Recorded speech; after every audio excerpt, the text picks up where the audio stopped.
Hello everyone, welcome to another presentation in the HSVMA Continuing Education webinar series. We're so glad you could join us tonight. My name is Lorna Grandy and I will be your moderator. I am a consultant with HSVMA helping to coordinate our Continuing Education webinar series. HSVMA is very excited to have our board president, Dr. Gary Block, as our presenter this evening. Before we get started, I want to go over some technical information. All attendees are muted to minimize background noise, but Dr. Block is at work, so you never know what might happen.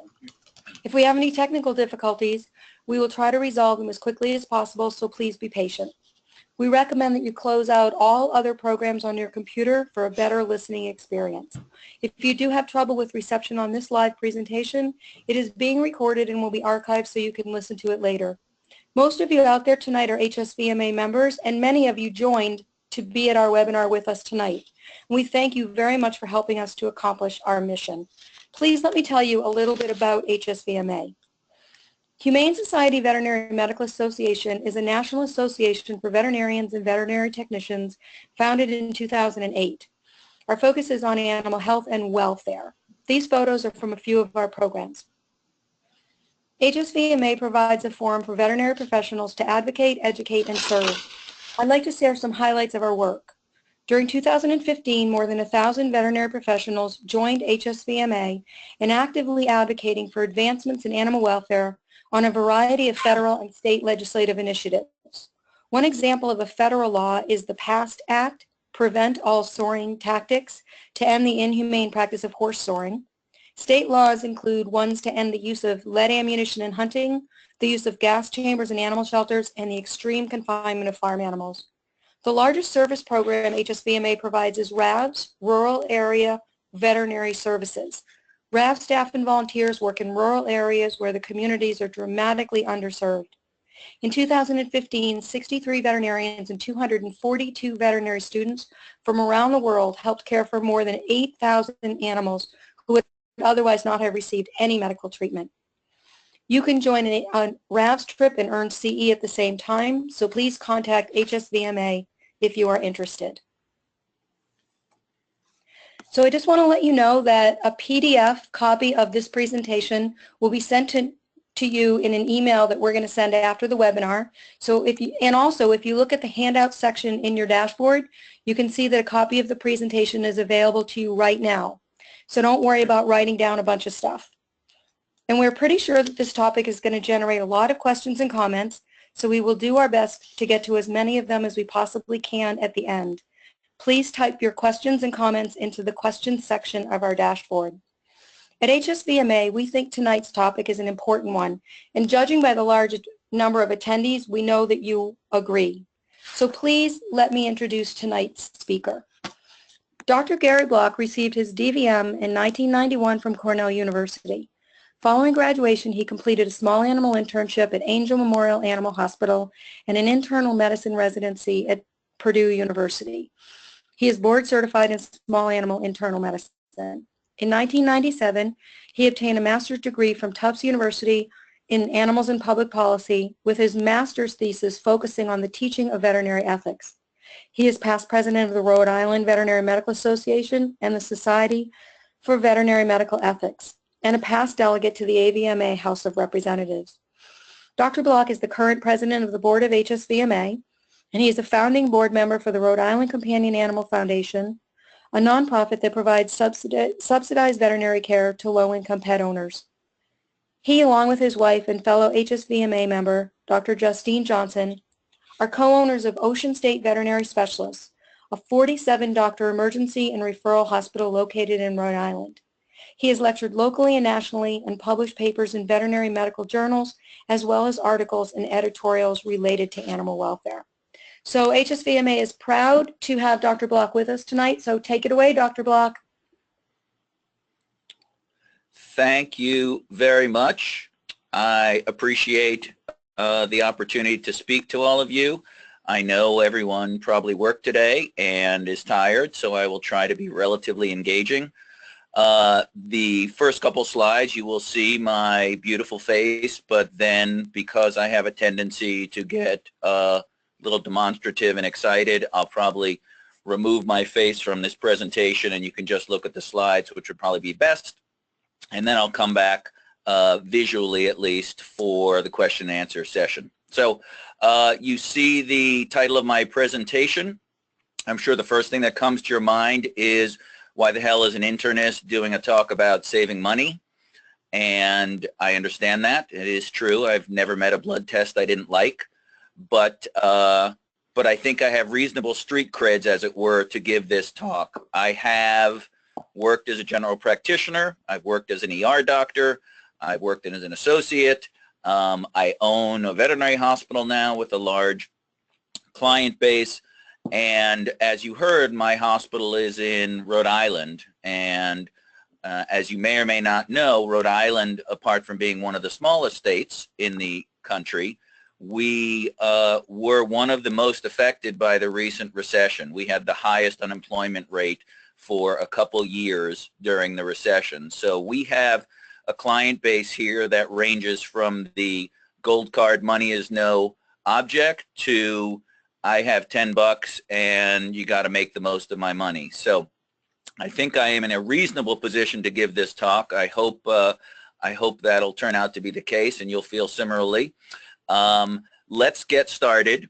And first slide is going to be just an overview of the webinar. And I'll start out with a couple disclaimers. Then we will get into defining the problem. And defining the problem is a section where I'll give people some idea of the underpinnings of this entire talk, the genesis of this talk. And I'll also give you some statistics on pet ownership and the cost of veterinary care. Then we'll get into the concept of standard of care as it relates to efforts to provide care that fits people's budget. And we'll also talk about some of the legal and ethical aspects of providing veterinary care to clients who are financially challenged. I'll very briefly touch on the Access to Care Coalition, which is an HSVMA spearheaded initiative. And then we'll get into the meat of the talk, which is disease management on the cheap. And we'll have a section on some vet hacks, which I've tried to divide by organ system or physiology. And then lastly, we will have our Q&A. I have tried throughout the presentation to reference any of the comments I'm making. I am a big fan of evidence-based medicine, so you'll see small references in the corner of many of the slides where I'm referencing things. So you can have those, and if there's any references that people need and I can't provide, I do have my contact information on the last slide of the presentation. So let me get rid of my mug and get started. So first, disclaimers and admonitions. I would say practicing good medicine is probably the best way to save your clients money. And if you're practicing 1980s medicine, if you're not reading your journals, if you're not staying on top of the literature, you're going to be less direct and less focused in working up your patients, getting a diagnosis, and treating them effectively. Next, I would say, is equally important, which is something I'm constantly nagging my interns on, is this concept of you miss more things by not looking than by not knowing. You got to do your rectal exams. You got to do your fundic exams. You got to palpate your thyroid on your cat. So a lot of times we start to cut some corners, and that's when you get in trouble. So don't cut corners on your physical exam. Don't cut corners when that little voice in your head is telling you, wow, I really should have an IV catheter in this dog, but the owner's funds are tight, and that's, of course, the dog that arrests during a routine anesthesia. Or you decide to avoid putting an animal on an expensive antibiotic because the owners can't afford it, even though your culture said the antibiotic that you chose is only intermediately sensitive. So please keep in mind that good medicine does have a price. This talk is not going to allow you to make veterinary medicine free, nor should it. I will also say, as a practice owner, and I assume some of you are associates and some of you are practice owners, We all have literally taken money out of our own pockets to help clients. We all have finagled the system to save money when clients can't afford care. We've all looked for ways to not charge for things when we had particularly sad cases, but you won't be able to help anyone if you go out of business. And so it's important that you charge for your brain, you charge for your services, and maybe you have a little more freedom to not charge if you're a practice owner, but you know your boss is not going to be particularly keen about you giving away services. Your business has to stay open in order to help the very people that this talk is directed at. Unfortunately, unlike many practice management talks, I don't think you are going to end up making more money personally from this presentation. But if you're anything like me and easily racked with Jewish guilt, you may sleep a little bit better by picking up some of the information in this talk. All right, so let's get into some facts and figures. The first number I want to bring to your attention is there's about 160 million dogs and cats in the United States, roughly 80 million of each. And of that number, about 23 million pets live in families at or below the poverty line. And of owners who have not been to the vet in the last year, anywhere between 20 and 30% said that the reason they didn't go to the vet was simply that they couldn't afford it. Now, most pet owners think we charge too much for our services, so we're constantly grappling with the issue of we don't think we charge enough for our services, yet 53% of the public thinks we charge more for our services, and that is an expectation issue, and that is a perception issue that we need to deal with. What was striking to me when I was getting some of this data together is there is a beautiful linear relationship between someone's annual income and the likelihood of their relinquishing their pet. So if you make $20,000 or less, you are 4 to 5 times more likely to end up relinquishing your pet than someone who's making $75,000. In a perfect world, I think we all would happily accept the slope of this graph here, which notes the annual spending in the United States on pet care. They say veterinary medicine is recession-proof, and to some extent it is, although I'm sure everyone's practice took a little bit of a downturn during the recession. But veterinary medicine's held up better than many other professions, and that is simply reflected in the fact that $15 billion a year is spent on veterinary care. What a lot of pet owners don't know or think about, and maybe it's a failure on our part, is that it costs more money than they probably anticipate to take care of a dog or a cat for a year. And so as you can see here from the American Pet Products Manufacturers Association, it takes about $800 a year to care for a dog, and that's veterinary care and food and medicines and maybe a trip to the vet.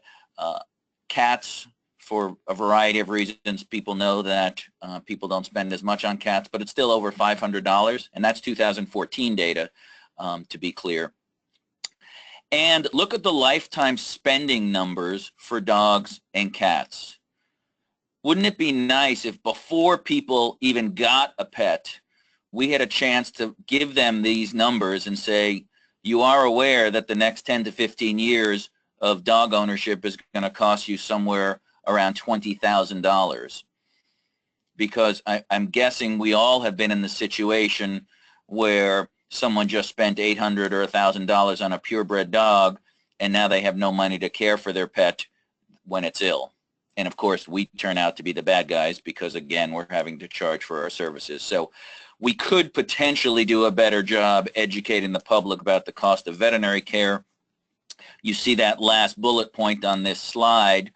that only 31% of veterinarians routinely discuss veterinary costs with clients prior to their pet becoming ill.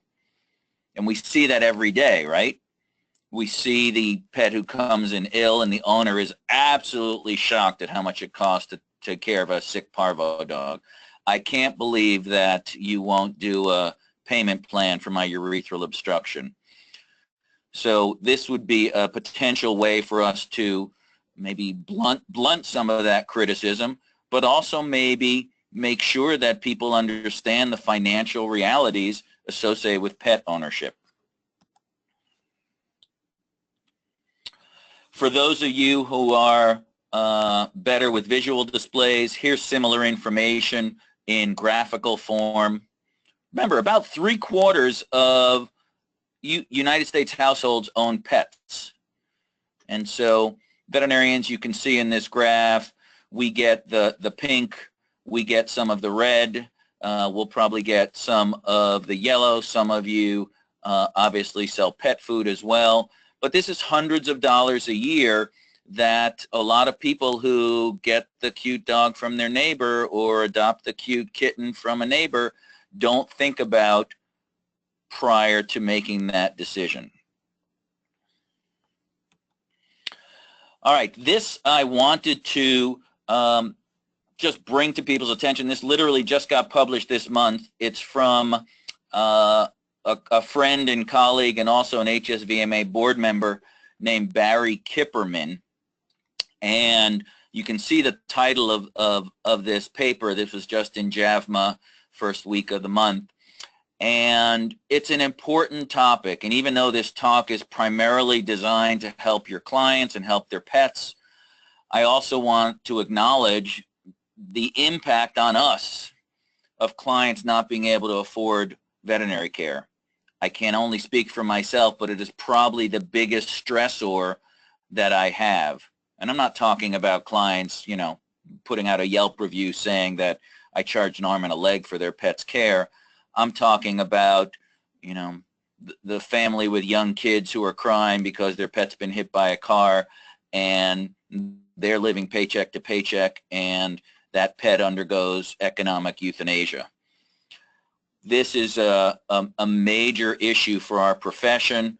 Barry Kipperman's paper confirmed, I think, what we all suspected, which is this issue of day in and day out clients not being able to afford veterinary care is a major stressor and leads to the compassion fatigue and the burnout that I mentioned on this slide. And we also know that suicide is an important issue in our profession and something that has finally made it to our consciousness.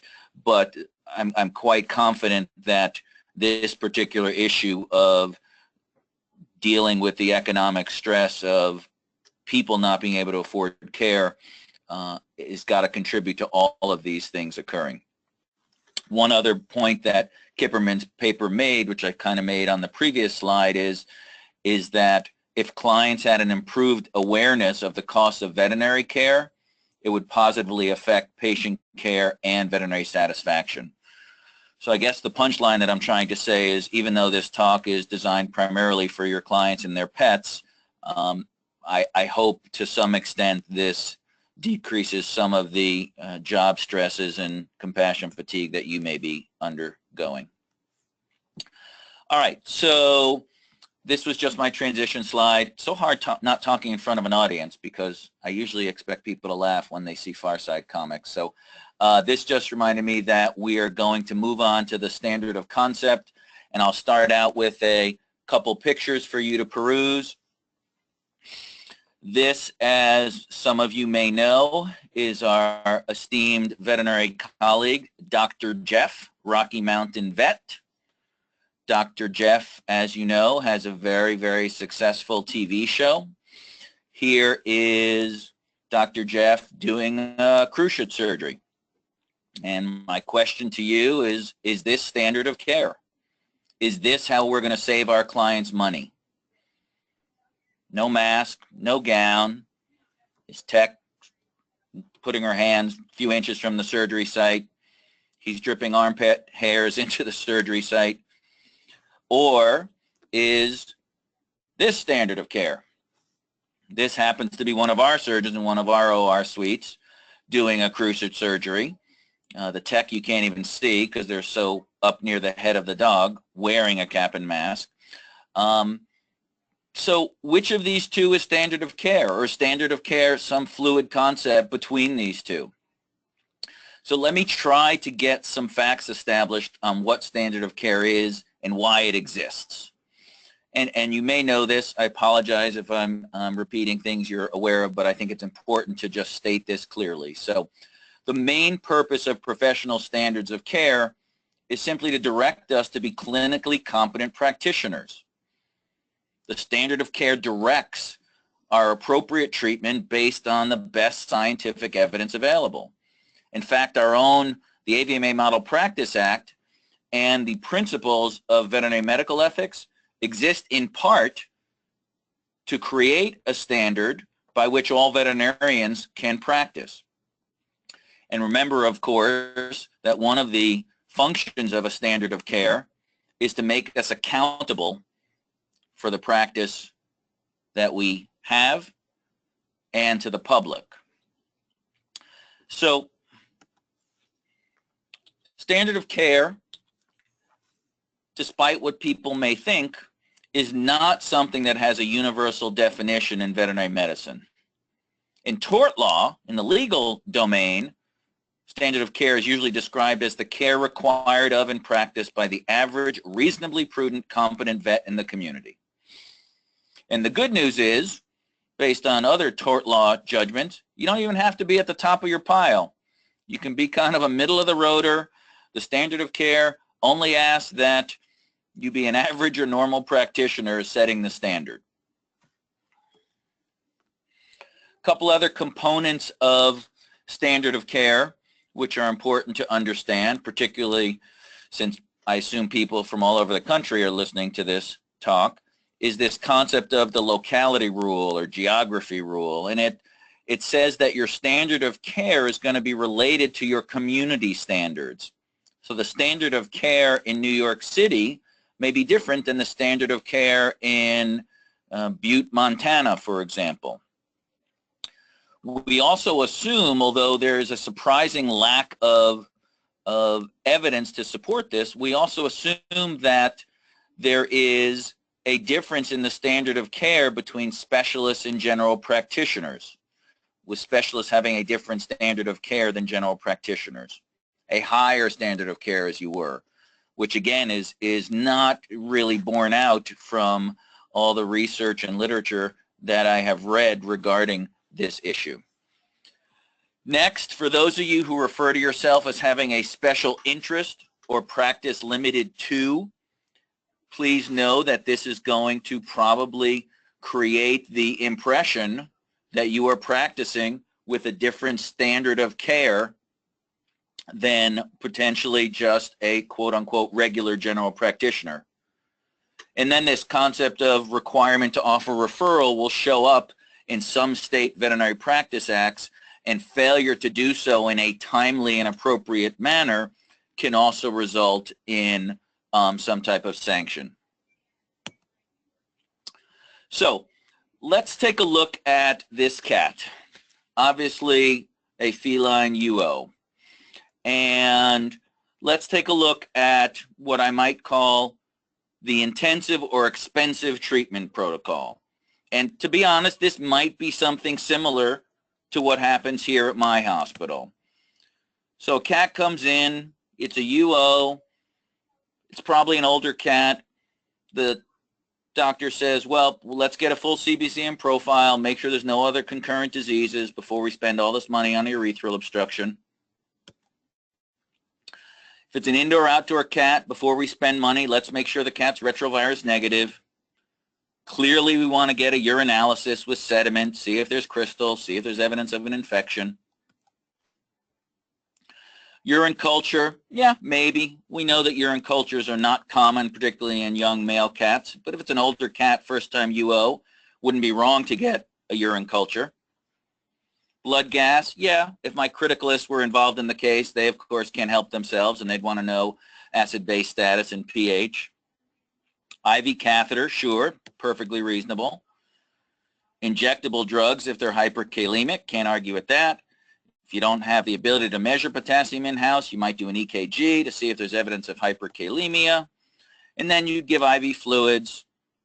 You'd monitor blood pressure if it's a very unstable UO. For those of you who care about cats' penises or are men or both, a coccygeal epidural nerve block would be nice from the cat's perspective. Sedation and anesthesia for the procedure. Place the indwelling UCAF, perfectly appropriate. While the cat's sedated or anesthetized, you'd want to be monitoring SpO2 and blood pressure. Probably take a radiograph, not just to make sure your catheter is placed appropriately, but to see if there's any evidence of stones in the bladder. Once these guys are recovered from sedation, I'm going to clean their catheter multiple times a day, their urinary catheter multiple times a day. Try and prevent ascending infections, which we know after about 48 hours go up dramatically. If it's an older cat, first-time UO doesn't make a lot of sense. We might suggest a bladder ultrasound, look for radiolucent stones or tumors, might want to see if there's evidence of hydronephrosis or potentially even other diseases that are going to impact on this cat's long-term prognosis. If he was azotemic when he came in or hyperkalemic, we'll probably want to recheck those things. We know that prazosin, phenoxy, antibiotics, pain relievers are all part of our urethral obstruction protocol. And depending on how bad their urine looks and depending how hard they were to unblock, they'll be in the hospital 2 to 4 days. And as I mentioned, because of the nosocomial infection risk, particularly in tertiary care hospitals like mine, we will often get a urine culture at the time their catheter is removed and they go home. So I can justify that medically. I think that's excellent medicine. But then there's this other option, inexpensive protocol. We sedate the cat, we shove a UCAF in there, we give the cat some sub-Q fluids, and we send the cat home with an open catheter and tell them to put the cat in the bathroom on the tile floor and bring them back in a couple days to get the UCAF removed. So which of these is standard of care? I'm sure some of you have done both of these. I'm sure some of you have looked at this first list and said, oh my God, no wonder referral care is so expensive. But this is a very reasonable example for how we grapple with the concept of standard of care. And when you look at these two options, the question I would have is, how do we balance the trade-off between treatment success and the cost of care? So for example, is a 70% lower bill worth a 20% higher risk of treatment failure? Is a 20% lower bill worth risking a 70% higher risk of treatment failure? And this isn't just a philosophical question, it's a practical question. You know, part of this is the art of medicine. I agree with that. But you're not going to find anywhere in any practice act, in any AVMA document, what the quote-unquote standard of care is for treating a feline urethral obstruction. Okay, let's get on to the next slide, which is, where does standard of care come from? So standard of care comes from state practice acts. As I mentioned, the Model Practice Act and the PVME, Principles of Veterinary Medical Ethics, comes from tort law, comes from your state veterinary medical board of examiners if you're brought in front of them, regardless of what they're using to determine standard of care. That's going to be the standard because they decided. Maybe it comes from vet school and experts, people with extra letters after the name, or people who write things in JAVM or JVIM. I did want to make a comment about something I'm seeing more and more in the literature, which is people conflating the term standard of care with the gold standard. So here's a few quotes from some journal articles in the last few years I've just been collecting, where they seem to indicate that the standard of care is the same as the gold standard, which of course is the exact not case. So CO2 lasers have become the standard of care in general practices and in specialty referral hospitals. Well, I'm guessing many of you are probably falling below the standard of care because you don't have your CO2 laser. And God forbid one of our surgeons do thoracotomy without using endoscopy. So please, if we're going to use the term standard of care, which I will argue shortly we shouldn't, at least in its current form, don't confuse it with this concept of gold standard, either for the public or when you're talking to colleagues. All right. I would love if veterinary medicine could have something called clinical practice guidelines, or CPGs. And these are systematically developed statements to assist practitioners and patient decisions about appropriate health care for specific clinical circumstances. They're designed to make recommendations regarding clinical care that's supported by the best available evidence. So this is the down in the trenches. This is your UO. This is your parvo dog. This is your DKA case. And this is something that in human medicine is utilized. You have an organization that amasses all of these clinical practical guidelines and makes them in a publicly available way to all human physicians. And this, in my opinion, would be a much better way to standardize veterinary care. But as you can see here, they don't exist, and currently we don't utilize them in veterinary medicine. We could, though. We know that we are, as a profession, doing a fairly mediocre job with getting quality research out. Too many case reports, too many case series, too many uncontrolled studies, too many resident projects that are underpowered to actually conclude anything.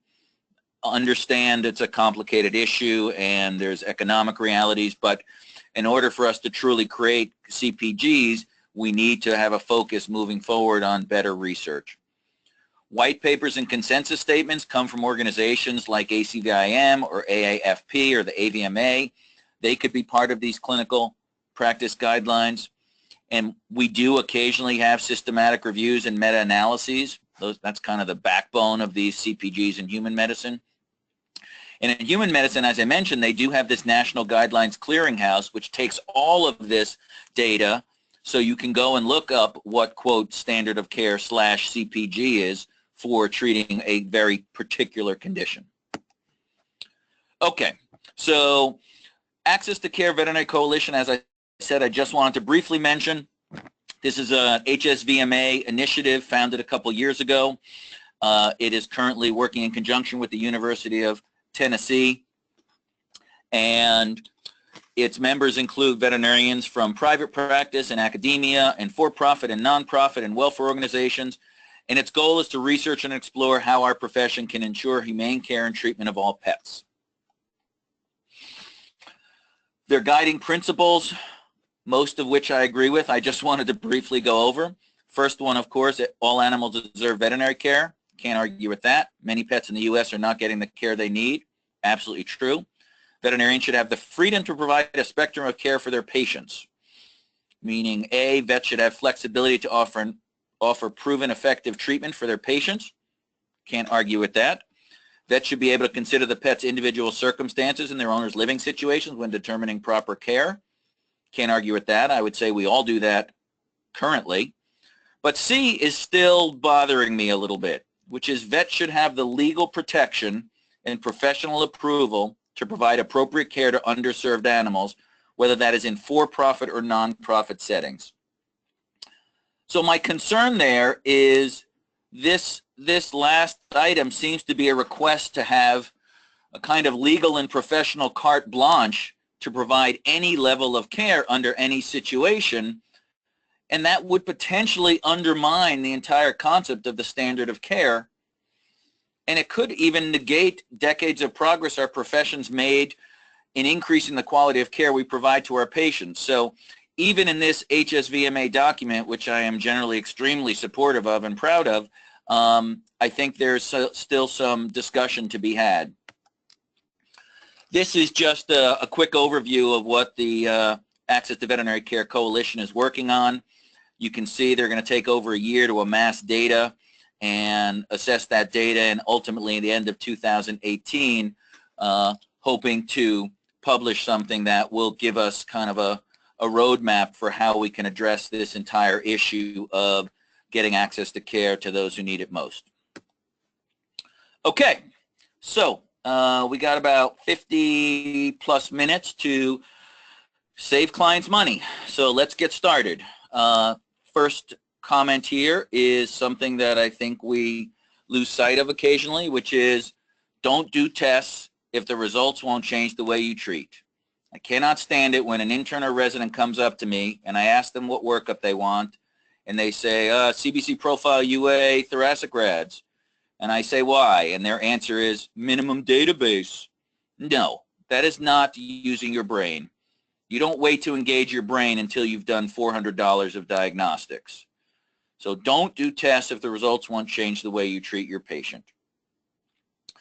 We all know that sending out lab work for stable patients is less expensive than running lab work in-house. We all know that there's a number of medications that we frequently prescribe that people can get over the counter. Hopefully many of you are using generics. Remember, generics, not compounded meds, but generics are FDA-approved bioequivalent drugs. And you can actually end up saving your clients money using generics and still have your profit margin stay about the same.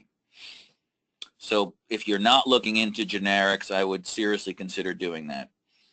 I hate supporting big box stores like Walmart, but if I have a client who can't afford a medicine that's going to cost $20 in my hospital and they can get a month's worth for $4 or $5 if I write them a script, we'll sometimes do that. Or if I have a client who literally has no money and it's 2 in the morning and we've done emergency care but then they're taking their pet home, I'd rather lose less money in a sense and put the burden of responsibility on them and send them out the door with 2 or 3 scripts that they can fill in the morning at one of these stores. Your drug reps are also a source of samples and coupons. I would encourage you to hit them up as often as possible. And this concept of injectophilia, years and years ago, in my day, there was a series of editorials in JAVMA that talked about how associates were being pressured by the practice owners to make sure that no client left their office visit without at least 1 or 2 injections. And the rationale, of course, being that injections make more money for the hospital than oral medications. Hopefully you're not doing that. Hopefully if your boss is pressuring you to do that, you can have a discussion about it. Remember too, even though an injection is going to get into the bloodstream quicker and get to steady state quicker, if you have a totally stable animal, it can wait an hour to get its oral medicine and still do just fine. And then this cool hand Lukit comment is one I often state to the interns. I'm assuming based on demographics that's mostly women on this webinar, but for those of you who aren't familiar with the movie Cool Hand Luke, number 1, it's awesome. But number 2, there's a famous scene where Steve McQueen bluffs in a card game, and he says to everyone, sometimes having nothing is the coolest hand of all. And what I mean by this is sometimes doing nothing is the coolest thing of all. It's really hard for us to tell clients they don't need any medicine. They don't need any specific treatment. They don't need to see you doing something. You've got to be able to explain that to them because that is the best way to save them money. You have a stable URI cat without a fever, still eating. The treatment is go home, keep his eyes clean, keep his nose clean, and call me if he gets worse. Hard to do, but definitely important part of practice. All right, so now let's get into some specific diseases where I think we can potentially save clients money. And the first one I wanted to cover is rat poison ingestion. And everyone sees this. Remember, there's really 3 major types of rat poisons: the vitamin K antagonist, the cholecalciferol or vitamin D containing rat poisons, and then bromethylin. And we're going to talk here primarily about the vitamin K antagonists. Of course, you need to know whether this is a confirmed or suspected ingestion, so that the owner see the dog eating and swallowing the blocks of rat poison, or did they come home and there's rat poison torn up and spread around the house and 4 dogs looking guilty. There also is going to be a significant difference whether you have a symptomatic patient or an animal who just ate it, rat poison an hour ago, is now coming to see you. So normally, a rat poison dog, specifically the vitamin K dependent rat poison dog, you start out with getting some clotting times. This is assuming they didn't eat it an hour ago, but you'll see in a moment maybe getting clotting times at this point does make sense. If it's an older dog or he's got any other signs of illness, you might do additional blood work. Then we induce vomiting, we give activated charcoal, and we send them home with 2 to 4 weeks of what can be relatively expensive vitamin K. And obviously that 2 to 4 weeks is going to depend on whether it's a first or a second or a third generation warfarin type rat poison. And that's not unreasonable therapy, but it's a little expensive. So what if we, what if we did this? We have an animal who acutely ingested rat poison. Okay, the owner knows the dog ingested it. You make the dog vomit, fine, get rid of as much drug as you can. You give charcoal, fine. You get a baseline prothrombin time, PT, and then you don't send them home with vitamin K. You just check their PT as an outpatient on days 2, 3, and 5. Because if they're not having a prolonged PT, by day 3, usually day 5 at the max, they didn't get into enough rat poison to cause them to clinically bleed. And so now you save them money for 2 to 4 weeks of vitamin K, which is probably going to be significantly less expensive than checking a PT. Another approach to the acute ingestion rat poison dog is just say, here's your vitamin K. Why do you need to make them puke and risk them aspirating, or give charcoal, which means your tech is going to be covered in activated charcoal, and your floors are going to be covered, and the dog's going to be covered, and the ceiling's going to be covered, if you're just going to send them home on vitamin K anyway? No dog is going to bleed, even if he ate rat poison, if you send him home with an appropriate dose for an appropriate time period of vitamin K. So that will be another opportunity for you to save money on a rat poison dog. Now, if you have a unconfirmed but suspected rat poison ingestion, again, vitamin K dependent, you can make the dog puke. If he's got rat poison in the puke, well, then you can go to one of the 2 options above. If there's nothing in there, then maybe you'll just say, I'm just going to check your PTs. Saves money, works fine, less messy. The other thing I wanted to remind people is, if you have a dog who is not yet clinically bleeding from rat poison, so remember rat poison, body cavity bleeding, joints, abdomen, chest, they don't, again, injectophilia, they don't need that first dose of vitamin K as an injection. Oral vitamin K is going to be just fine for that case. All right, next we will talk about parvo. I assume most people see parvo cases. I would say the biggest mistake we, aka veterinarians, make in managing parvo dogs is we get behind in their fluids. And we've all gotten to that point in our career where we're doing multiplicatives of maintenance. Give them twice maintenance, give them 3 times maintenance. This is one of those diseases where it would behoove you and your patient to calculate the way we were all taught in school, which is you figure out your maintenance fluids, right? 20 mils per kg per day or mil per kg per hour. You figure out your percent dehydration, and you add in your ongoing losses. Remember, percent dehydration is not hard. 12-kilogram dog that's 5% dehydrated needs 600 mils, 0.6 liters, okay? So you add that to your maintenance plus your ongoing losses, and you got to keep modifying that based on how they respond. If you're trying to save money, I can tell you that just about every one of these dogs is going to be hypokalemic, remembering, of course, that serum potassium is a crummy measure of total potassium. So put some KCl in their fluids after you bolus them. They're almost always puppies. They're almost always got limited glycogen stores. They often come in hypoglycemic or they become hypoglycemic. So maybe you shouldn't spend money on checking BGs 3 times a day. You should just put dextrose in their fluids. You know, make a 1 1/4 or a 2.5% dextrose containing solution. From a clinical standpoint, most of these parvo dogs that are going to die from gram-negative sepsis. So make sure you pick an appropriate antibiotic. And there's plenty of good bactericidal, broad-spectrum antibiotics with gram-negative coverage. I don't care if it's a fluoroquinolone or trimethoprim sulfa, but clindamycin should not be your pick. Clavamox is fine, but it's expensive. And as we'll talk about in the pharmacology hacks, there's other options that might be just as good and less expensive. Don't worry about feeding these guys through their vomiting. Their enterocytes need that nutrition. Getting them out of the hospital sooner is more important as a way to save money. And another easy way to save money in these guys is, instead of doing a CBC, do a blood smear to check their white cell count.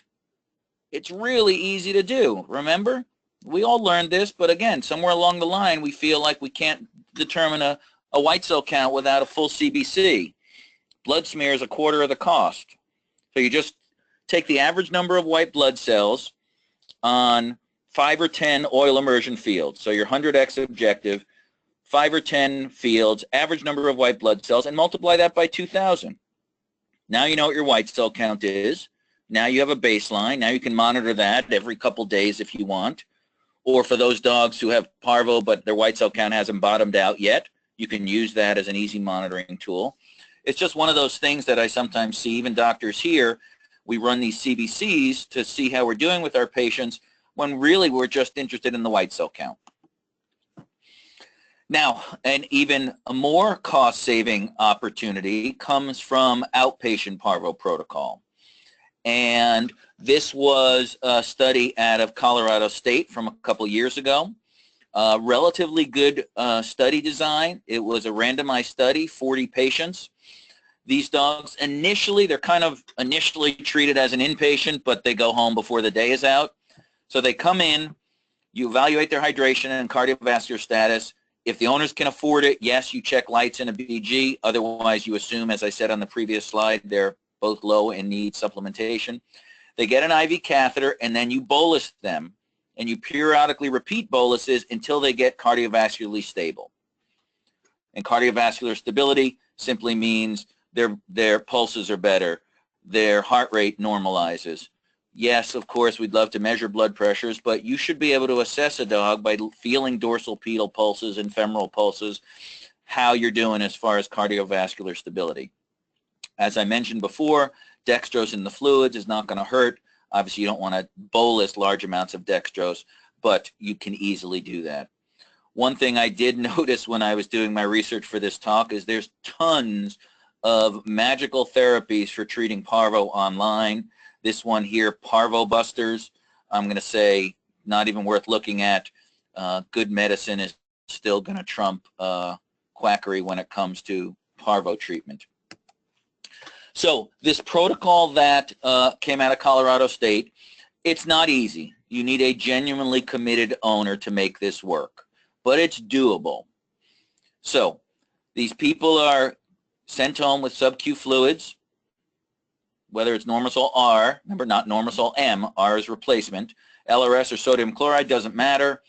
You want to give them that amount of fluids, roughly divided TID. You can use Serenia or Zofran for anti-nausea. Since we no longer have a catheter and you don't want to give dextrose sub-Q, you have them put some Caro syrup on the gums every few hours. You add that KCl to their treatment as Tumel K orally. Convenia, again, not the greatest gram-negative coverage antibiotic, but it's great because you only have to give it once. And it actually has reasonable coverage to E. coli and some of the other Enterobacters, so it wouldn't be a bad choice in this case anyway. A lot of these dogs, their guts are in a knot, they're painful, so no reason people can't give buprenorphine either sub-Q or transmucosally. And for those of you who carry Symbadol, you know that is a once-a-day buprenorphine, even though it's not licensed for dogs yet. It does work. As I mentioned before, nutrition is important in these guys. I don't care if it's AD or MaxCal or blended up puppy food. Try to get them eating that will speed recovery and give them a better prognosis. And then it's really important that people try to keep these dogs warm. If you do those things, and if you look at the data from this paper, survival was fairly comparable. The p-value of 0.6 suggests there's no difference. Now, again, you need to read this study and see the dogs who were on death's door when they came in didn't make it into this study. But this is definitely an option for parvo patients, and we've done this, or permutations of this, for people who couldn't afford inpatient isolation level therapy.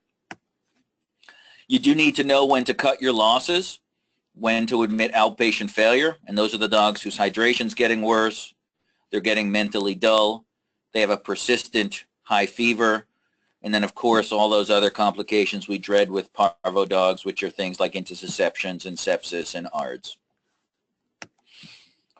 And how to tell if a parvo dog is going to live? I've been waiting years to use this slide in a presentation. And look, I found a white blood cell with a smiley face. It's really hard not having an audience here. I'm going to assume everyone's laughing after that. So, all right. Next disease, of course, is one that is near and dear to my heart as an internist, and that's diabetes. You have a PUBD polyphagic older dog come in to see you, 9 out of 10 times it's either diabetes or Cushing's. And so with the cost of a BG and a urine dipstick, you can make the diabetes diagnosis. Now, I'm not saying it's not appropriate to do full blood work or get a urine culture ideally, but if money is tight, for whatever cost of a BG and urine dipstick is, you just diagnose diabetes. And for younger veterinarians on this webinar, you don't need to admit diabetics to see how they're going to respond to insulin if they're otherwise stable. You can manage them as an outpatient, and I've managed tons of stable ketotic diabetics as an outpatient. The key is stable. If they're puking, not eating, have pancreatitis, and you're trying to get them regulated, that's one thing. But a stable ketotic diabetic, pick a conservative dose of insulin, make sure the owners are in it to win it, make sure they can do appropriate monitoring, and send them home. Both my personal experience with hundreds, maybe more, maybe over 1,000 diabetics, and the literature says that if you pay attention to water intake and appetite and combine that with urine dipsticks, you can be pretty comfortable regulating, I'm going to say 75 to 85% of your diabetics, right? Fructosamines are nice, BG curves are nice, but if you can train an owner to say, wow, I've had 2 days in a row of negative urine dipsticks, I should call the vet. Or wow, I've had 2 days in a row of 4+ urine glucose levels, I should call the vet. You're going to do a pretty good job with most of your diabetics, right? Samoji rebounds and short duration of insulin activity and referrals to internists are cool for me, but they're usually not needed. All right. Another way you can save money, hopefully everyone knows this, is insulin does not need to be discarded after a month. At least 3 months it's good for, and probably up to 6 months. Eli Lilly even states that insulin loses 0.1% of its potency per month. So quite honestly, I don't care if my insulin loses 0.6% of its potency after 6 months. Insulin's expensive and the price has gone up. And so anything I can to save money for these diabetics is going to be important. For these tiny dogs and cats who are on ridiculously low doses of insulin, they keep flipping back and forth between being transient diabetic and not needing insulin and needing insulin. You can have them get an insulin pen, which has a smaller volume of insulin in it, take the cartridge out, and they can draw their insulin directly out of the insulin pen. So that's another easy way to save money for some of your diabetics, because sometimes that vial of insulin in a cat on a tiny dose of insulin is going to last well longer than 3 months. I used to feel guilty about selling Vetselin and the U40 syringes because I felt like I was taking advantage of clients, and I was doing that because it was in my hospital's best interests. But that was before drug companies became even greedier than they've been in the past and massively jacked up the cost for human insulins. So Novolin insulin used to be my go-to first choice for dogs, and Humulin also very reasonable. They're interchangeable. But I did the math recently, and right now in Rhode Island, Vetselin insulin is less expensive than Novolin insulin. So if you have a new diabetic, you can not only feel good about saving the client money, you can potentially do right by your practice. For cats, Glargine and Prozinc, perfectly reasonable first choices. Glargine, despite being expensive, is still a little cheaper than Prozinc. So, next disease, getting back to our UO. Everyone sees these. I've always wondered with the UO, the principles of veterinary medical ethics state that in emergencies, vets have a responsibility to provide essential services when necessary to save a life or relieve suffering.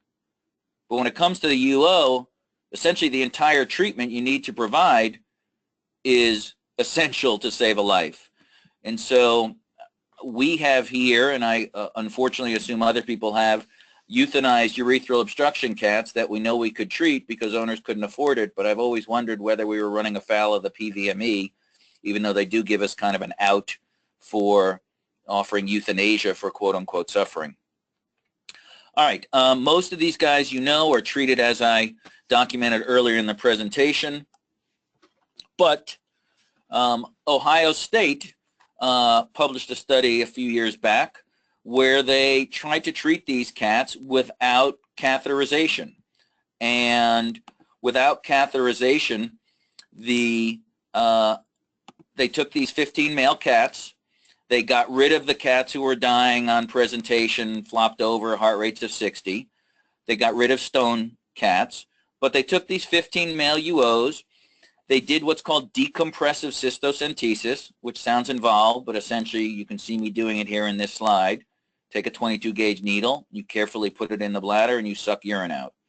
And no, the bladder doesn't rupture. I've ruptured way more bladders palpating them while after I unblock them than having done decompressive cystocentesis.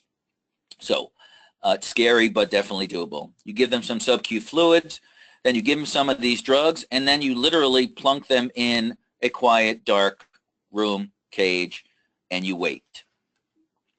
And the cats for this particular study were kept in the hospital, which I obviously would recommend. They define treatment success as cats being able to pee within 72 hours. And shockingly, and I've seen this myself here in our hospital, 11 out of 15 cats responded to treatment. Never needed to be catheterized, at least urethral catheterization. The downside, of course, is 4 of these cats died. And so 4 out of 15 is much higher number than you should have for UOs, and not surprisingly, they died from things like uroabdomens and hemoabdomens. But this is definitely an option, at least in my hospital, when you don't have to put an IV catheter on, and you don't have to have an IV fluid pump, and you don't have to have sedation or a UCath placed, and all the treatments associated with UCaths and monitoring and measuring, that is definitely a cost saver. So something to consider when we have these UO cats where owners' funds are tight. All right, next thing I wanted to talk about was working your blood smear. We, again, have gotten a little lazy, I think. Not all of you, please, don't take offense.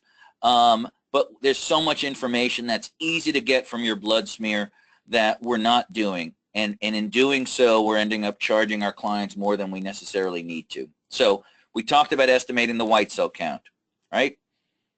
5 to 10 fields, average number of white blood cells, multiply by 2,000 using your oil immersion lens. Done. Platelet counts. you should be able to identify a platelet on a blood smear. Hopefully you can see my little arrow dancing around here. This is a giant clump of platelets, right? To estimate a platelet count, again, look at 5 or 10 fields, average number of platelets, oil immersion lens, multiply by 15,000. You now have a platelet count. Pretty darn accurate. You have that cat CBC that continually reads low and you're trying to figure out if it's clumped, or you have a dog that you're trying to figure out if it's ITP or not, or a dog you've already diagnosed ITP and you're just having it come back in to see what its platelet count is. Stop running a CBC, look at a blood smear. There's no reason you can't train your tech to identify platelets. And who cares if the estimate is 200,000 or 212,000? You need to know if your dog who's clinically bleeding truly has a platelet count of 7,000 like your CBC machine says, or it's a giant platelet clump and your platelet count's completely fine. You need to look for something else. We live here in Rhode Island about 20 miles from Lyme, Connecticut, which means that we see a fair number of tick infections. So I assume some of you who live in tick country. You're not always going to see these, but you'd be surprised the number of times on blood smears. I would say at least twice a week, one of the doctors, ER doctors, identifies a morula. And even if you don't know it's a morula, if you can at least say, what the hell is that? I should probably have someone go look at that, send it for a path review. That's going to be helpful. All right. You should be able to tell a regenerative versus a non-regenerative anemia. That doesn't mean you need to do a new methylene blue stain. But if you look at this slide here and you see polychromasia and you see anisocytosis and you see nucleated reds, you can say that's a regenerative anemia. And now you've cut your differentials in half for anemia from your non-regenerative to your regenerative anemias. Red cell parasites, yep, I'm not convinced you're going to see hemobard all the time. But if you see something like this, pick up a book and you'll say, wow, that's Babesia. I put this slide in here just so you could see that we walk the walk and talk the talk. Every CBC in our hospital gets a blood smear that either a trained tech or the doctor on the case has to review. All right. Make sure when you have your thrombocytopenic or anemic dog or cat, less common, you look at the serum color. Because if you're suspicious of hemolysis and your serum looks like this, clear, then you're probably wrong. If you have an animal that looks like he's acutely anemic or has a regenerative anemia and his crit is 18, that serum should look like one of these. So make sure when you do your PCB solids, your tech or you, whoever does it, is noting serum color. Look at your blood smear. Maybe you'll get lucky and find morula. You can do a 4DX. It's perfectly fine to do a 4DX. But remember, 4DX is measuring antibodies with your tick infections. Other than, and animals can be exposed to tick infections a year earlier and still come up positive on your 4DX. This is actually one of those situations where I'd say, look, if you're going to look at a 4DX and it's negative and say, well, this could be peracute infection, we don't have an antibody response, I'm going to treat with doxycycline anyway, well, then the question arises, why do doxycycline, why do the 4DX in the first place? So not wrong to do. It might give you a little comfort in how you're planning to treat, but there's plenty of negative 4DXs with positive tick PCRs in acute infections. If you're going to treat with doxycycline, which we often do here, we will often just say, look, money is tight. My major differentials are ITP and tick infection. Here's your doxycycline. Here's your prednisone. If you're going to go that approach, perfectly fine when money is tight. Make sure you use an appropriate dose of steroids, immune suppressive therapy, right? Don't use a lower dose of pred because you're queasy about it. If you're making the call, treat appropriately. All right. Next is a condition that I see a lot of. I assume everyone has a few Addisonians, so I wanted to spend some time talking about how we can save money with Addison's disease. First thing I would say is you can rule out Addison's disease with just the basal cortisol. So whether you run it in-house or send it out, a basal cortisol greater than 2 has 100% sensitivity for ruling out Addison's disease. And since the real expense in Addison's disease is the ACTH gel or your cortrosyn, if you have a suspected Addisonian with a baseline cortisol of 3.5, Addison's is done. It's off your differential. Other thing I wanted to make people aware of is there is now a generic for Percortin. Percortin's a great drug, but Zycrotol is 20 to 25% less expensive, which means cost savings for your client. There also are some nice studies that have shown that the frequency of your DOCP injections can gradually be increased from the recommended 25 days to up to 6 weeks. So when I have pets that have Addison's disease, they're 3 years old, it's a Great Dane, it's going to cost thousands of dollars over the dog's life. Yeah, if I can get out to 6 weeks, I've almost cut their DOCP injection costs in half. So you do that gradually, each time a few days longer. And then a nice study out of the Australian Veterinary Journal from a few years back showed that we can probably use a lower dose of DOCP without losing electrolyte control. So 2 ways we can save money in Addisonian dogs. And then I used to, when I had an atypical Addisonian, so the glucocorticoid only deficient dog, their lights are fine. Every single time they came in for their DOCP injection, I'd be checking their lights. I'm like, oh, I want to nip in the bud. They're going to become a complete Addisonian. I better get on top of this. Well, actually, it turns out most of them don't end up being complete Addisonian. So you need to warn the owner about the signs and check a couple times a year, but most of them are just going to stay pred-needing and not need DOCP in their life. All right, few GI disease vet hacks. I would love if someone could give me a list of diseases for which antibiotics are warranted for a vomiting dog, particularly the acutely vomiting dog. And I've racked my brains, and we get a ton of referrals for dogs who went to the vet, were vomiting, and they got an injection of antibiotics or were sent home with antibiotics. And outside of Helicobacter, which we really don't think of as an acute vomiting kind of disease, I can't think of many diseases where antibiotics are warranted for vomiting. So that may be one of your Cool Hand Luke opportunities. A nice trick for those dogs or cats who you're not sure if they're vomiting or regurgitating. You've gone through the pantomime, you've hacked, you've retched, you've gagged, you've asked them if it's digested, undigested, when does it happen, all that stuff, and you're still not sure, is buy this thing of pH paper. It costs $10. It'll probably last you for 5 years. You break off a few pieces to the client and send them home and say, stick this in whatever comes up the next time your dog or cat pukes / regurgitates. If it's acidic, well, then it's puking. If it's alkaline, well, it's regurgitation. And now your workup can be a little more focused, and you're not spending all your time doing abdominal ultrasounds and looking for abdominal disease when the problem's actually regurgitation. We have ultrasound here. We have a radiologist here. We use ultrasound as a crutch, unfortunately. But ultrasound for chronic vomiting is not a particularly useful diagnostic test. In an older dog, of course, in a dog you palpate something abnormal, that's one thing, but it's got pretty low utility for helping you make the diagnosis. A lot of times you're going to end up having to do endoscopy or having to do surgery or having to do additional diagnostics to get a conclusive diagnosis. HGE dogs, hemorrhagic gastroenteritis, we all see them, but as hard as it may be to do, this is another Cool Hand Luke opportunity. If the dog's not acting sick, just having gross diarrhea, even bloody, if they're not febrile, if they're still eating and bright and alert like a lot of them are, they don't need antibiotics. We all learned about translocation, and once you see blood in the stool, they're going to get septic.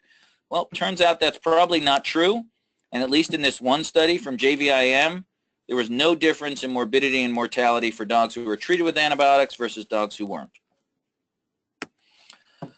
All right, some pharmacology hacks. So Cerenia, great drug, expensive. Zofran, particularly ondansetron, is now available as a generic, both IV and oral. At least in our hospital, it's about 1/4 the cost. Particularly if I'm sending an animal home with more than just one injection or more than just a day or two, you can write them a script for ondansetron generic, save considerable amounts of money. I mentioned previously, Novolin insulin and Humulin insulin are interchangeable. They're just different brand names. Novolin is consistently less expensive than Humulin. So you may have animals on Humulin right now. Owners are complaining about the cost. If you're not ready to switch them to Vetsolin, there's no reason you can't switch them to Novolin. Just make the switch cold turkey.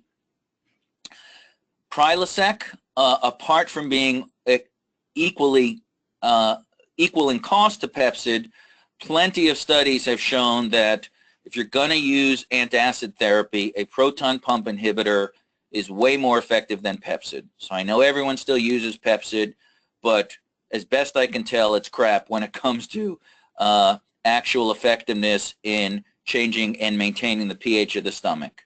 And this whole thing in the past about it, Prilosec takes longer and you should start with Pepcid, not true. So if you're going to use an antacid and they cost about the same, you might as well use the one that's more effective. Another nice cost saver that we use very frequently here is ciprofloxacin. Enrofloxacin is more expensive. Baytril is a great drug, used it for years, but when you're having to use that 68 or 130 milligram Baytril for your large dog, that is hundreds of dollars a month. Ciprofloxacin, very similar spectrum of activity. Bioavailability is an issue. The bioavailability can be more variable in dogs. And so if you're going to use ciprofloxacin for your prostate infection, for your pneumonia dog, you want to use at least 20 mg per kg. And that has worked out wonderfully, considerably less expensive. I ragged on Clavamox before. It's a great drug, but it's expensive. But it seems to be most people's go-to when they either don't know what they're treating and they suspect an infection, or they want to get fairly broad antibiotic coverage. Somewhere along the line in vet school, or maybe after vet school, people were made to fear trimethoprim sulfa and chloramphenicol. These are great drugs. TMS is bactericidal, broad spectrum, gets into the brain, gets into the prostate, gets into respiratory secretions. No, you're not going to use it in a black and tan dog. You're not going to probably use it in an Arctic breed dog because they get idiosyncratic hepatopathies. But just about any other situation, unless the dog has a history of an immune-mediated blood dyscrasia, TMS is a great drug. You're going to warn them about dry eye. It can happen. If you stop the drug as soon as they notice it, you're probably okay. But, you know, go read a bottle of Tylenol. You'll probably never take it again if you read all the things that can happen. Same thing for chloramphenicol. Dirt cheap drug. Yes, it's a pain in the butt that it's TID, but broad spectrum, very inexpensive. No reason you can't use that for cases where you're looking for broad spectrum antibiotic coverage and you're trying to save money. Doxycycline has come down a little bit in cost, but there was a period earlier in the year where it was just brutal as far as the cost goes.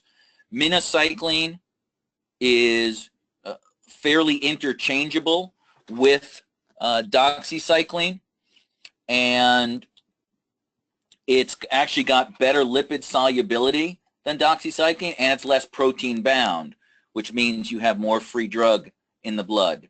You can use it just the way you use it to treat Walbachia and heartworm. Minocycline has the similar anti-inflammatory properties that doxycycline has. And so these days, who knows what's going to happen with doxycycline? Minocycline is a good drug to put on your to stock list, or at least be aware that you can call it into a local pharmacy. All right, a couple miscellaneous vet hacks.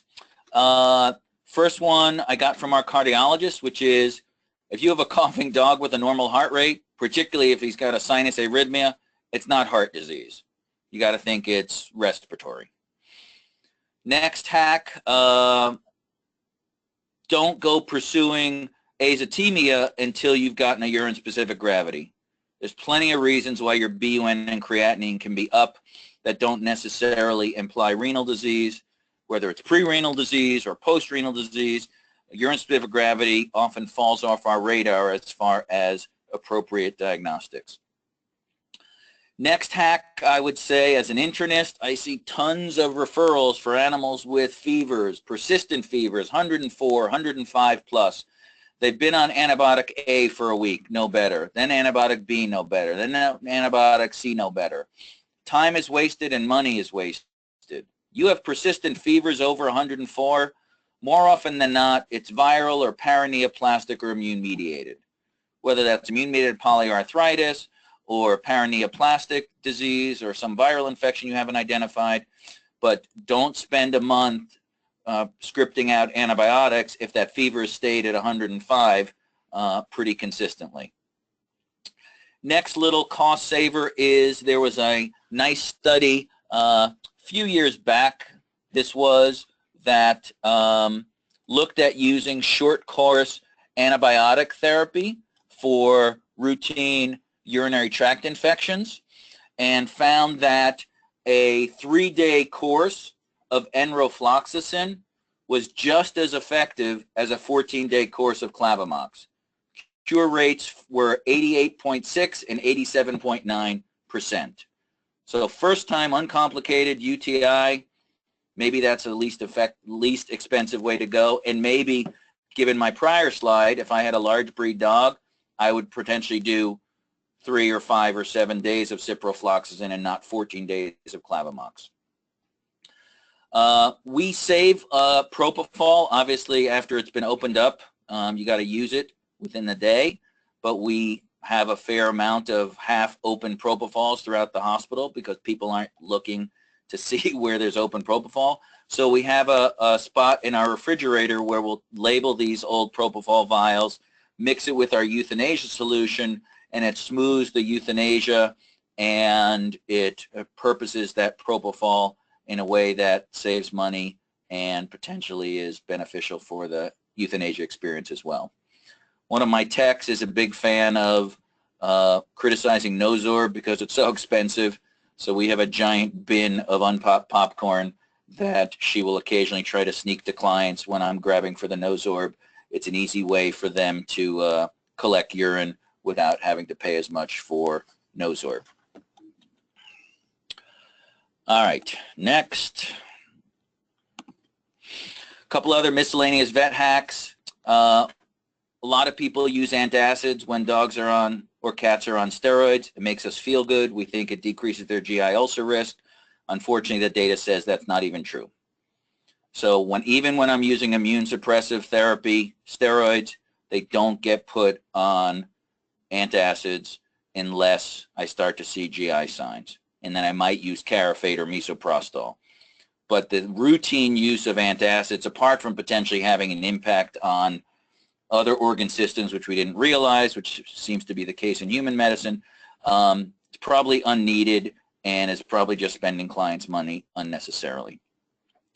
We are fortunate in my hospital that we have a clinical pathologist on staff full-time, but we also have another hospital in neighboring Massachusetts, and a lot of times I'll do, I hate to call it, but it's ghetto cytology, which is I use my cell phone to take a picture of what I'm seeing under the microscope, and I'll email it to her. So if you're not quite prepared to have your client spend money for cytology, or you're not sure what a red cell is, or you're not sure if something's a red cell parasite, if you have a friend who's good at ClinPath, or you have your VIN subscription and you want to put that picture up, it's a pretty darn cheap / cost nothing way to maybe get some more information for your patient. Under the heading of fecals, I see a ton of patients referred for GI disease and endoscopy. All of the internists here will almost always, unless the animal can't wait, almost always insist on deworming prior to doing endoscopy. Having twice in my career spent $1,000 to diagnose roundworms via endoscopy, we know that fecal exams are frequently negative, 1 or 2 or even 3 times in a row before you see eggs. We know particularly that in-house fecal reading is not as good as send-out. So if you still are going to be suspicious of intestinal parasites after a single negative fecal, just deworm the damn dog. Give it its Panacure for 3 days. It's cheaper than running 3 fecals. Young veterinarian recommendation, first-time seizure dog, otherwise stable, not a cluster seizure dog. Send out your blood work, give the owner the seizure talk. They don't need to be put on phenobarb or bromide. They're not going to cluster in the vast majority of cases while you're waiting for lab results. You don't need to watch them because all you do is jack up their bill while they don't seizure for 24 hours. I mentioned previously that we are in Lyme country. A lot of 4DXs lead people astray, meaning they test positive for Lyme. They get put on doxycycline. Maybe they get a little bit better because of the anti-inflammatory effects, but their fever persists, or as soon as they stop the doxy, their signs come back. If your dog is not dramatically better in 48 hours, it's not Lyme disease. Do something different. Refer it to me. Don't keep dispensing doxycycline. Do-it-yourself Buffy coat. If you want to look for morula, if you're feeling motivated, if you want to look for circulating mast cells or the rare lymphoblast in circulation, just take your crit tube and split it right at the Buffy coat and make your smear of a Buffy coat. You probably care more about your patient than some tech at Antech or IDEX who has to read 100 of these. And so I would suggest that you can do your own Buffy coat, save your client money, and maybe even do better than they'll do for you.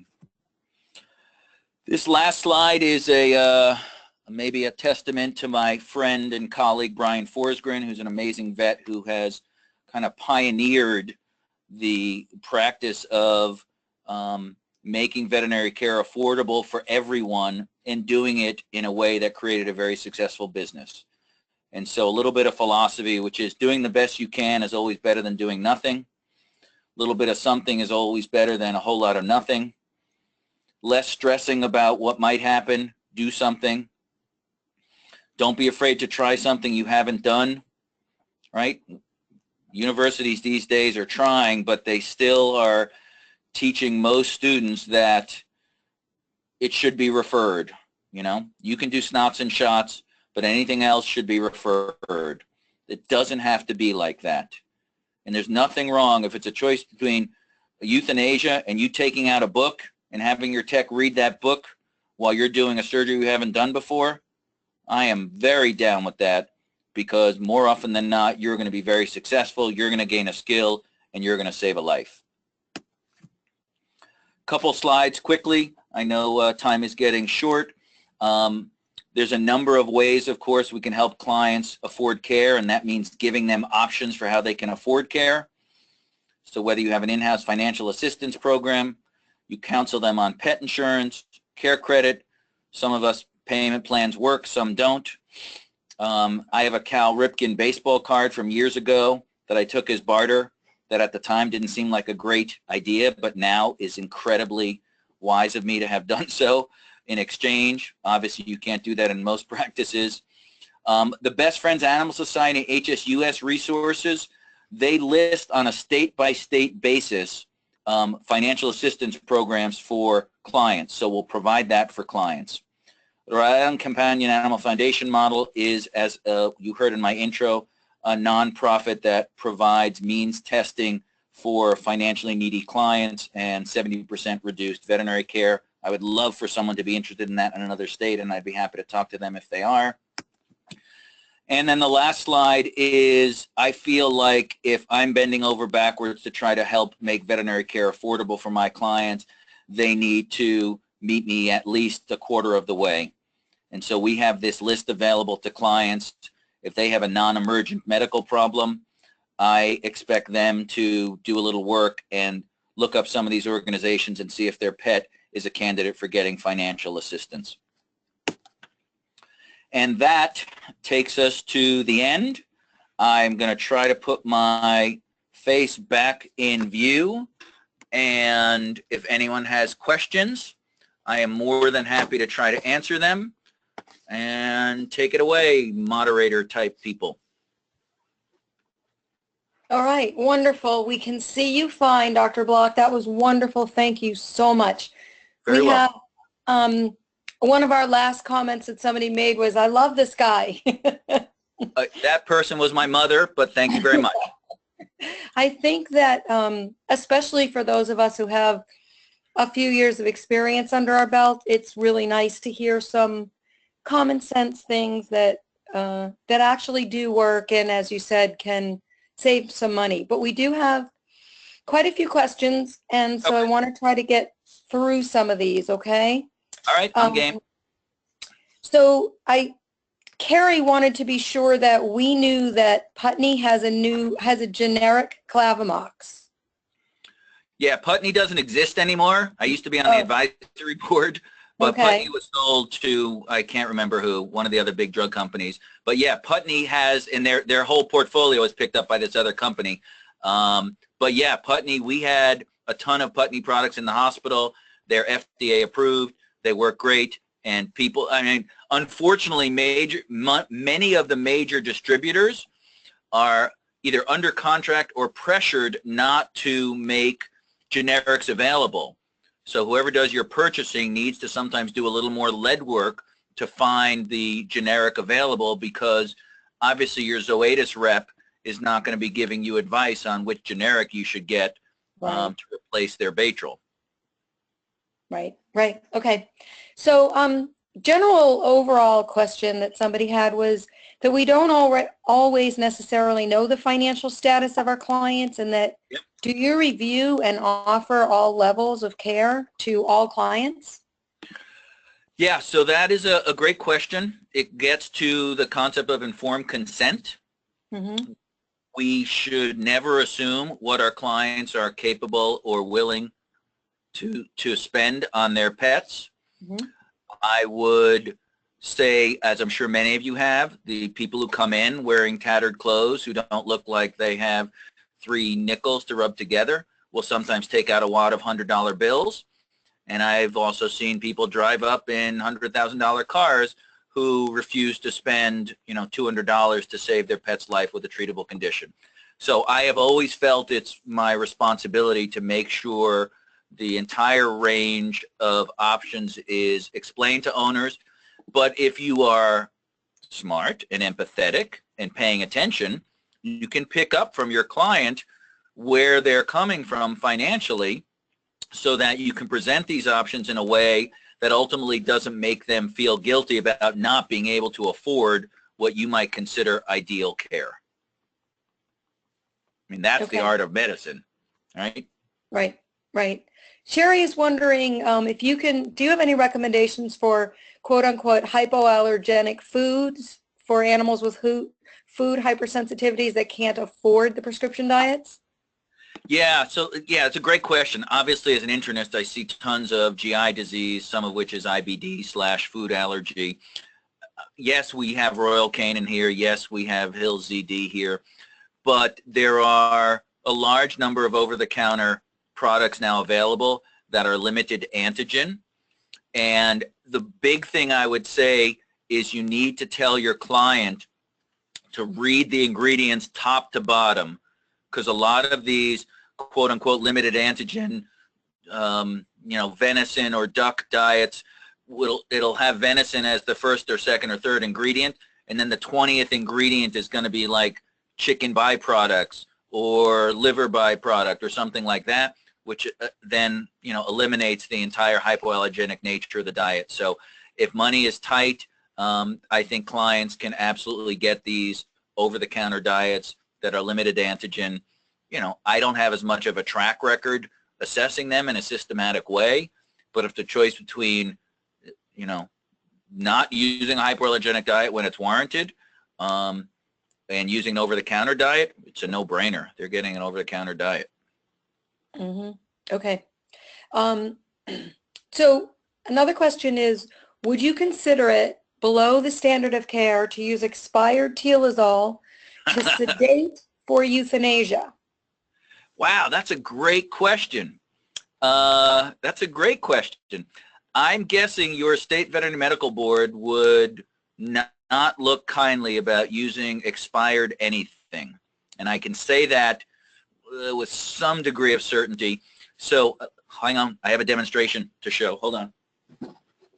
So this is a box full of expired medicines, never opened, that I ship about once a month to a rescue organization in the Caribbean.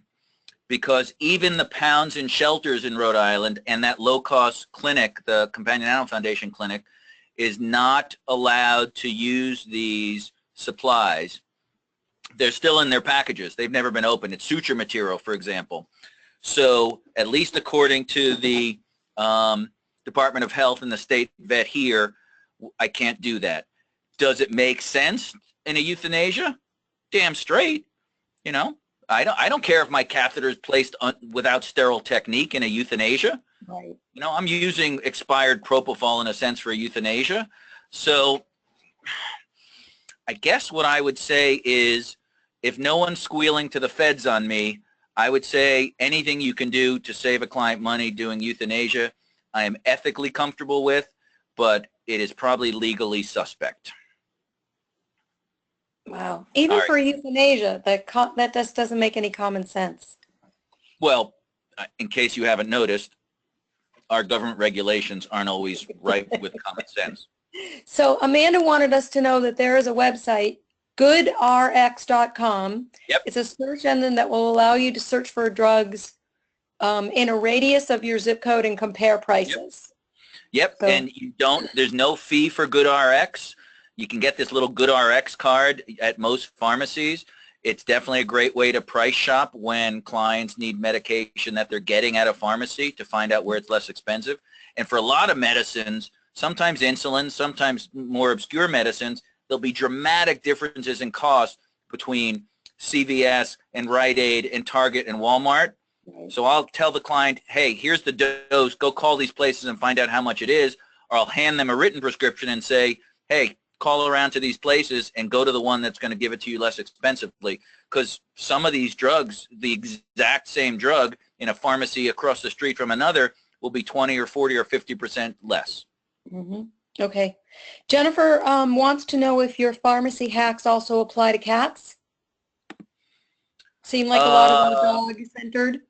Let me think. So ciprofloxacin, yes. The antacids, yes. The insulin, absolutely.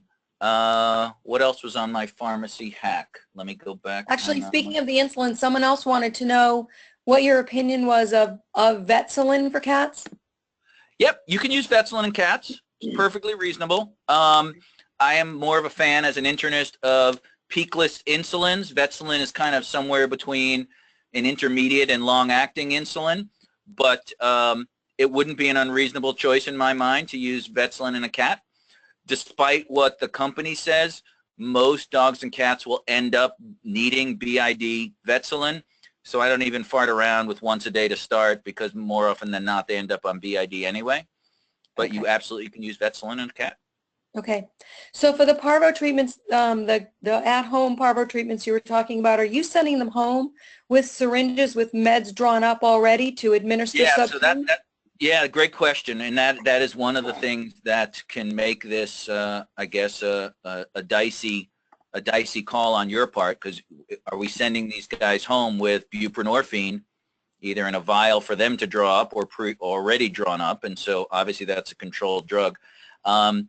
At least here in Rhode Island, and at least here in this hospital, I am not the drug abuse police, and so I am very. Hang on, you guys lose me? No, we're going back to me, but we're still having a conversation with you.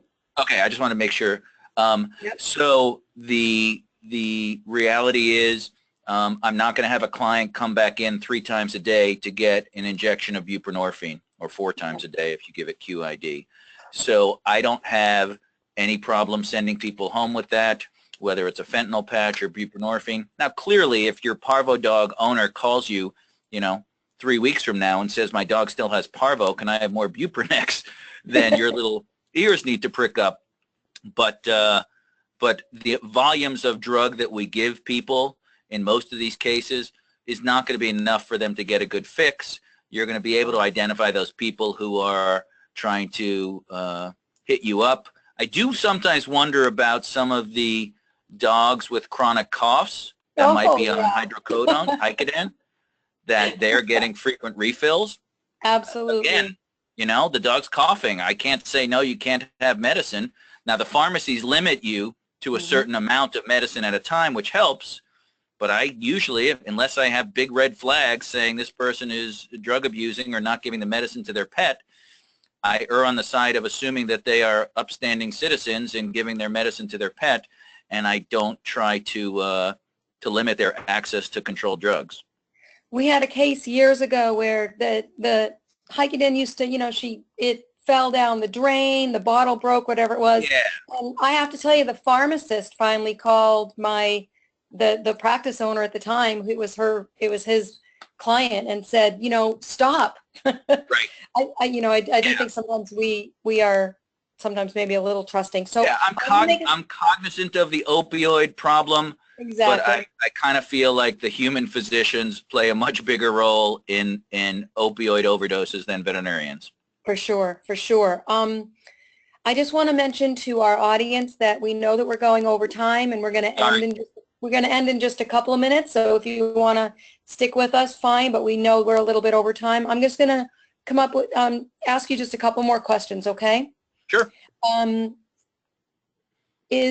Someone wanted to know what the Simidol dose is for dogs. It is the same as it is in cats? Yep, and it works transmucosally. Okay. So that was another thing that people used to think that Buprenex didn't work transmucosally, but it does in dogs. I don't know how often you actually need transmucosal in dogs, but yeah. And remember, you didn't hear that from me because that's extra label use. Okay. Okay. So I'm going to end with a comment here from somebody who is a retired veterinarian and an alum at Angel Memorial, who wanted to know that, a lot of your cost-saving techniques are things that were taught and have been taught over the years, and just wanted to also say that, this was an excellent presentation, and to remind people, as you were saying, that, a really good physical exam goes a long way, detailed abdominal palpations, some of those things that we may have lost, Yep. some people may have lost somewhere along the way. So, yeah, I have to second, third, and fourth that. Yep.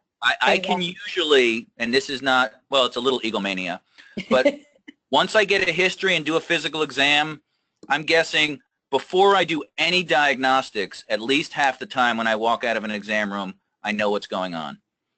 And that's because you get a detailed history, and why we drill into our interns and residents. The first time you forget to ask about travel history, that's the dog who just came up from Louisiana and now has a fungal disease, which was never on your radar. So you gotta, like I said, you cut too many corners, it's going to blow up in your face. So don't forget the basics. Whoever that Angel retired vet is correct. I did my internship at Angel. Good job. All right. Well, great. Listen, thank you so much. This was an amazing presentation, and we really, really appreciate it. And there are a few questions still on the line. People do have your contact information, but I think that some of them are dose related, and those are things that people could probably look up. Yep. And so this was really wonderful. We really, really appreciate it. Thank you so much. Thank you all for taking time out of your day for me, and hopefully this was worthwhile. Have a great night. All right, so we're going to wrap up here. Just want to remind everybody that to get CE credits, you do need to fill out the evaluation that's going to come in the email that will be sent to you very soon, probably within the next hour or two. So please fill out that survey for us. We really appreciate it. We want to get your feedback. Also, if you are listening to this on a recorded webinar, we wanted to let you know that you have to take a quiz, and that the information about that CE quiz is below your screen right now, so just follow the directions there. And we want you to know that our next webinar is Household Modifications for the Geriatric Patient. It will be on June 7th, presented by Kathleen Cooney, and we think this is going to be a really good one in terms of care for the elderly pet in the home, so that we hope that you will join us. And in the meantime, just remember that we have a lot of archived webinars that you can listen to in the comfort of your own home and get CE. So thanks, everybody. Good night, and we appreciate your joining us tonight. Bye.